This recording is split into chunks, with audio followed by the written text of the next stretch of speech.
Welcome back to Admit Your Thoughts, everybody. We're doing a DIY again today. So after our snowsuit that we made last time for winter camouflage, we're now going to focus on making some winterized helmet scrim, kind of like the style that you saw in '89 when the guys invaded Panama with the M81 helmet scrim, but a winterized version of that. So I thought to kind of honor that, I've got my PAGST helmet here. I've gone ahead and done the first step. So the three things you're going to need are going to be obviously the helmet, paracord that you're going to need, and just ripped up t-shirts. Now, if you don't have any ripped up t-shirts lying around, which I don't know why you don't, I use them all the time for cleaning stuff, working with the car, working with guns, whatever. You can just go down to Ace Hardware, buy a pack of white t-shirt. This is literally white cotton t-shirt wiping cloths. Just a 1 pound bag of ripped up white t-shirts, pre-ripped, for like $5. So for $5 and then whatever the cost you get paracord, you can basically have everything you need to make a quick little scrim. So I've kind of already done the first step in preparation for this video. So what you're going to do is you're going to take the paracord and you're going to weave it through all the little breathing holes and the little areas on your M81 helmet cover. Those are kind of designed for putting in brush, different things, doing something similar to this to make your scrim through there.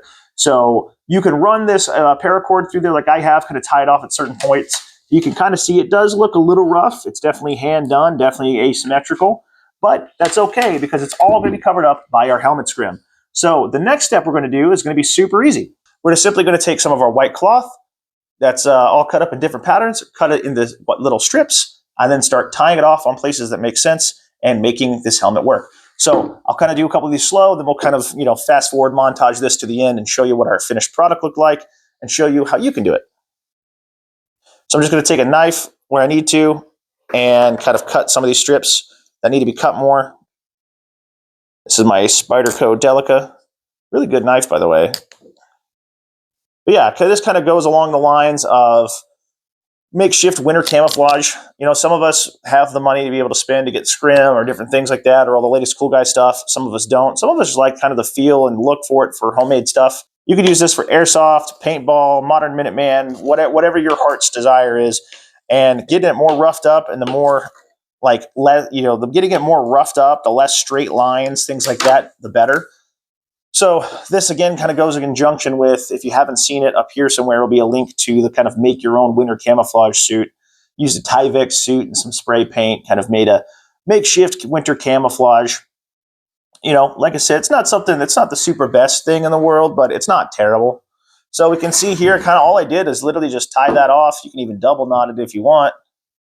But just found a piece of paracord that was open, tied it off, leaned it off to one direction.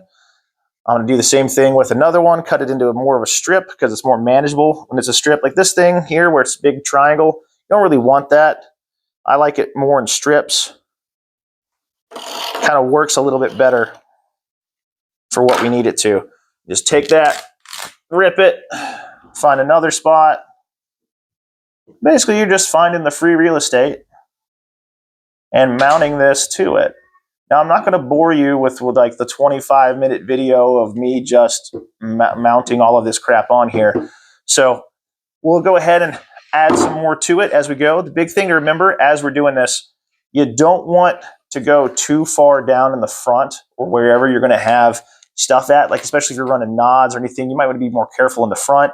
I do have a nods mount on this. It's an old school one with like the old ratchet strap, but I don't have nods yet. So right now I'm just kind of tying this to the front here, and then whenever I'm done, I'll kind of cut everything that's in the front that will be blocking my vision, and we will show you what this looks like as we go periodically, and then as we finish.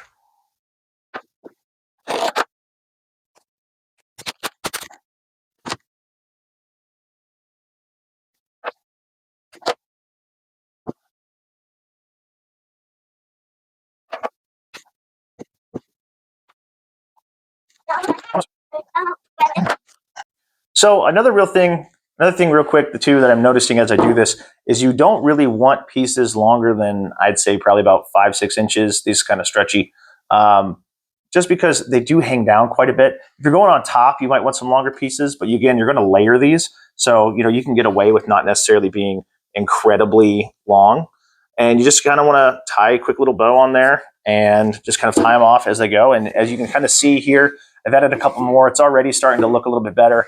And when we're all done, if there's still green showing, that's not really a bad thing. especially up where I'm at, it's going to be a lot more area where there's going to be a little bit more green, a little bit more evergreen, some more green trees, things like that, more greenery up high. So it does kind of make it blend in, weirdly enough, a little bit more. So yeah, I'm just kind of going through here and tying these off. And again, we'll kind of show you more as it comes. So yeah, I'm just kind of going through here, tying these off, and we will show you the finished product once I get to a certain point or until I have something else I need to say. Oh yeah, one more thing with that too. If you do go with the different bags, one thing I'm noticing is that there's about 3 different textures of shirts here. There's one that's a little bit more hexagonal and more like textured, almost like a paper towel, and but it's still a t-shirt. And some of these more plain, some of these like different depths and textures to them, which is kind of nice because it is giving the helmet a little bit more depth altogether as far as how it looks. So again, I'll show you kind of the finished product once we get to that point, and if or until I come across something else I need to say.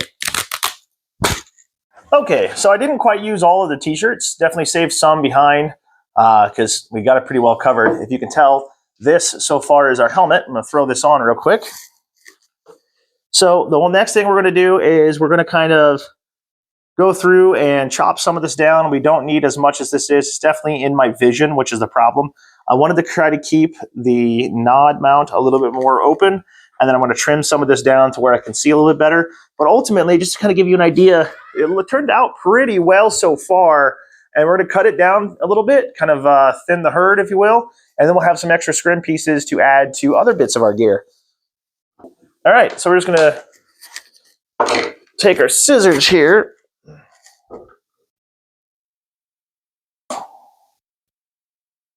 So we're just going to take our scissors here, kind of mark off about what we're doing and kind of give ourselves a little bit of a barracks haircut here. From what I can see in the camera, we still got some good depth to it though. We just don't really want it in our vision, especially if we're going to be using a rifle or optics or anything like that. But altogether, I'd say for something quick, down and dirt, well, and that's, let me phrase that. So not necessarily quick. It did take a little bit of DIY time, but for something down and dirty and free, not too bad. So I'm going to finish chopping this down. We'll show you the final result. Okay, guys. So now that we've kind of trimmed it up a little bit, definitely still more visible, still easy to see. I've got a little bit more long trim on the sides. Not too worried about that. It's kind of out of my eyesight. Not too worried there. But yeah, I'm going to test this, do it more over time. The nice thing is if it gets dirty, things like this, it's just going to help naturally blend into the environment. But altogether, kind of a 360 view. This is just a paracord, old t-shirts, and a helmet. So yeah, something quick and easy that you guys can do. A little bit more flare back there on the back. But yeah, so once the first snowfall hits, we're going to test this out, as well as the snowsuits that were in the video I recommended earlier. It's up over here somewhere if you haven't checked it out already. And we'll kind of see what we think. So yeah, thanks guys. Hopefully this helped you out. Hopefully it's a project you'll try. Let me know if you do down in the comments, or if you've got any other tips or suggestions. But I think for something that was pretty inexpensive, it turned out pretty okay. Kind of reminds me of like the, like I said, the 1989 Panama paratrooper guys, or some of the British scrim that you see out there. But yeah, not too shabby. With that, guys, thanks for hanging around. We'll see you on the next one.